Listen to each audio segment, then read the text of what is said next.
There's something uniquely vulnerable about the beginning of a marriage.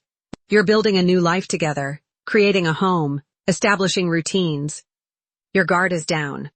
You're focused on love, on the future, on all the beautiful possibilities ahead. You're not thinking about what might already be waiting in that future, what might be watching from the shadows of your new home. This is the story of Michael and Sarah Chen. They were married in the spring of 2019 in Portland, Oregon. They'd been saving for years and had finally scraped together enough for a down payment on their first house. It was a beautiful old Craftsman built in 1924. Original hardwood floors, built-in bookcases, large windows that let in streams of afternoon light. The kind of place you see in magazines, the kind of house that young couples dream about. It needed work, sure. The kitchen was outdated. Some of the plumbing needed attention, but it was theirs. Their first real home. They'd beaten out 3 other offers, and when they got the keys, Sarah cried. Michael picked her up and carried her over the threshold, both of them dizzy with the joy of finally having a place that belonged to them. The first incident happened 3 days after they moved in. Sarah was alone in the house, unpacking boxes in the kitchen, still surrounded by that chaotic mix of bubble wrap and half-empty moving boxes. She was deciding where the plates should go when she heard footsteps upstairs. Not quiet footsteps. Heavy, deliberate steps crossing the floor of the master bedroom directly above her head. The unmistakable sound of someone walking with purpose across hardwood floors. She called out, thinking maybe Michael had come home early from work. No answer. Just the continuing footsteps, moving from one side of the room to the other. She called again, louder this time. The footsteps stopped. The silence that followed was somehow worse than the sound. She forced herself to go upstairs, her heart pounding. The bedroom was empty. All the windows were closed and locked. Nothing was disturbed. She checked the closet, feeling foolish, but she checked anyway. Nothing. She convinced herself it was the house settling. Old wood contracting in the spring warmth. Old houses make sounds. Everyone knows that. But the footsteps came back. They came back that night while they were both downstairs.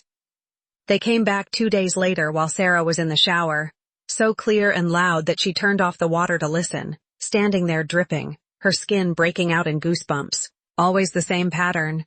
Heavy, measured steps crossing the master bedroom. Always when at least one of them was home. Never when the house was empty. Michael tested it, leaving for work but circling back, letting himself in quietly and listening.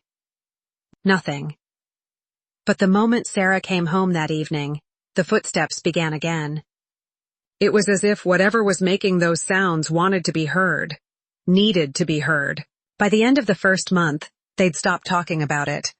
They'd exchange glances when the footsteps started, but they didn't discuss it.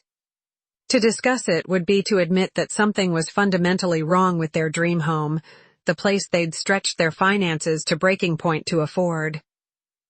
Then the dreams started. Sarah would wake in the middle of the night with the overwhelming sensation that someone was standing at the foot of the bed, watching her. She couldn't see anyone in the darkness, but the feeling was so powerful that she couldn't move. She would lie there paralyzed, staring into the blackness, waiting for whatever was there to do something. When she told Michael about it, she tried to laugh it off. Stress dreams, probably.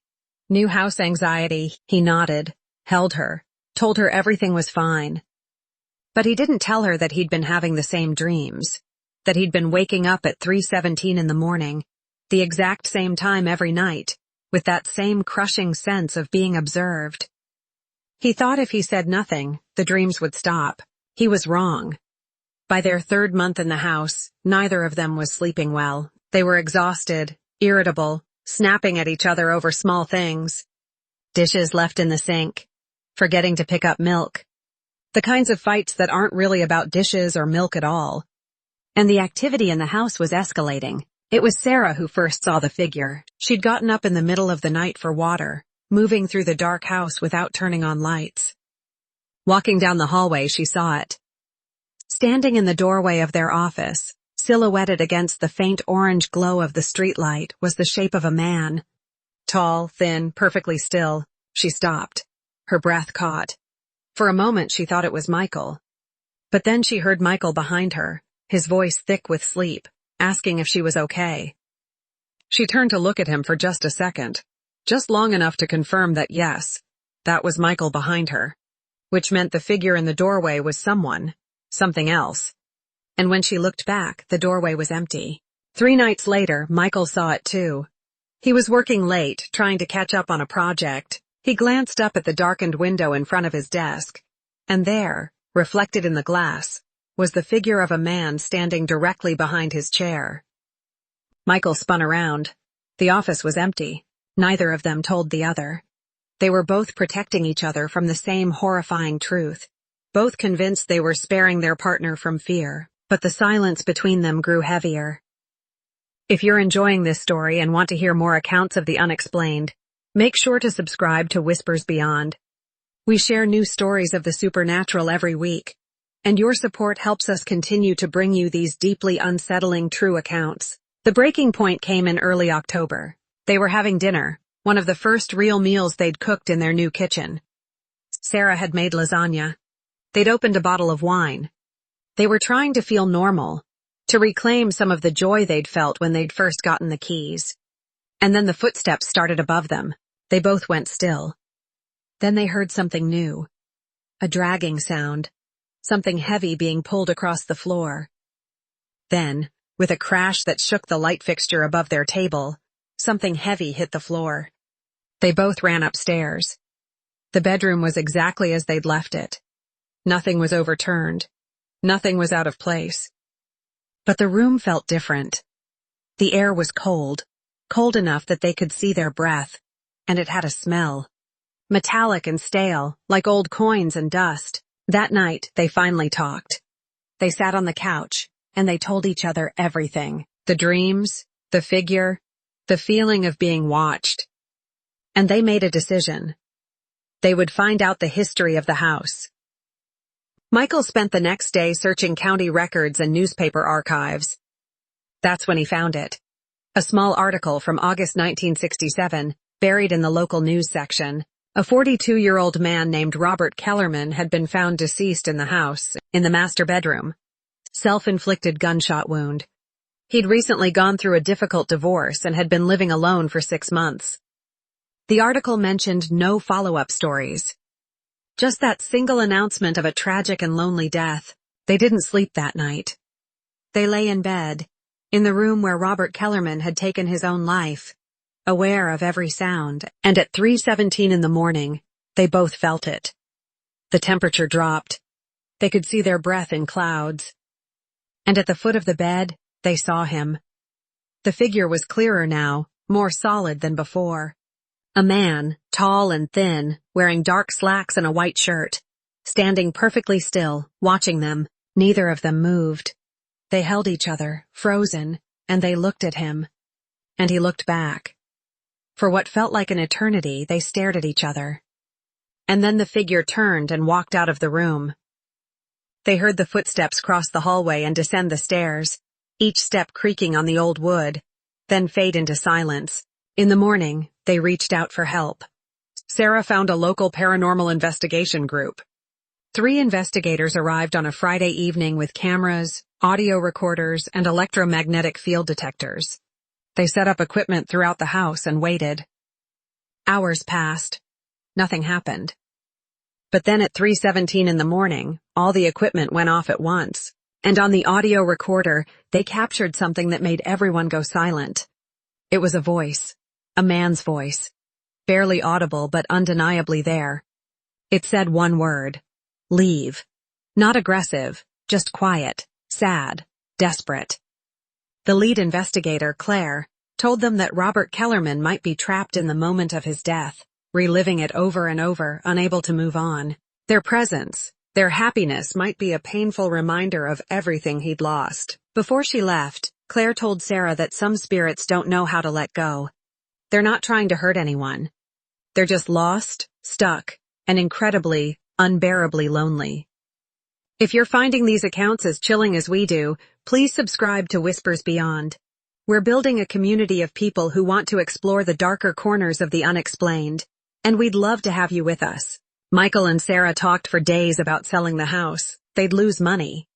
But more than that, Something stopped them. Some growing understanding that running away wasn't the answer. That whatever Robert Kellerman was, whatever he needed, abandoning the house wasn't going to help him. Or them. They decided to stay. They began talking to Robert out loud whenever they were in the house. "Good morning, Robert. We're making coffee." Small acknowledgments of his presence. They stopped being afraid and started being respectful. They stopped treating him like a monster and started treating him like what he was. A person who'd suffered. A person who'd lost everything. They found a cousin of Robert's still living in Seattle. Sarah called her, nervous, not sure what she was even looking for. The cousin, Margaret, was surprised to hear from anyone asking about Robert after all these years. She said he'd been a kind man, quiet, devoted to his wife. They'd been married for 15 years when she left him. No warning, no counseling, just gone one day. Margaret said Robert never recovered. He'd loved her completely, built his entire life around her, and when she walked out, it was like she'd taken his ability to function with her. He stopped going to work, stopped answering the phone, just stayed in that house alone, getting quieter and sadder until he disappeared from everyone's life entirely. Margaret sent them a photo. Michael and Sarah put it up on the mantle. A picture of Robert from the early 60s, young and smiling, standing beside a car, looking happy and whole.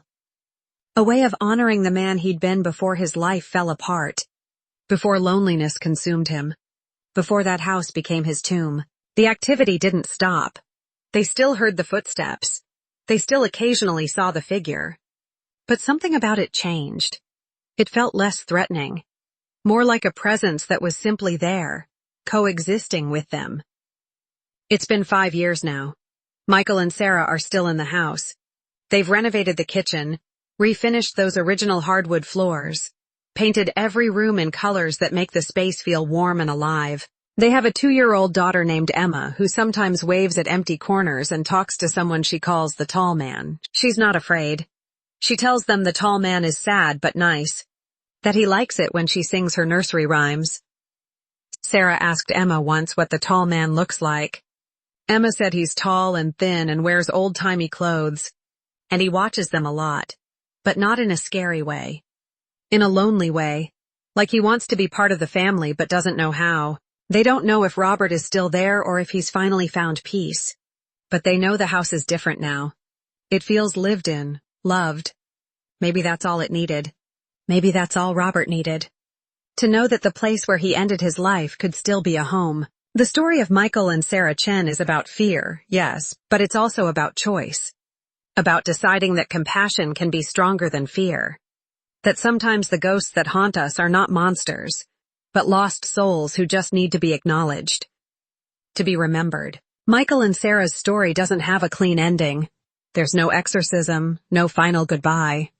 Just a slow, uncomfortable adjustment to a new reality. A marriage that includes 3 instead of 2. They've made peace with it because they had to. Because the alternative was to let fear destroy the life they were trying to build. And maybe that's the real horror. Not the ghost itself, but the realization that some things can't be fixed, can't be escaped, can only be endured. That sometimes you just have to learn to live with the darkness. The house on Southeast Hawthorne still stands. From the outside, it looks like any other charming home.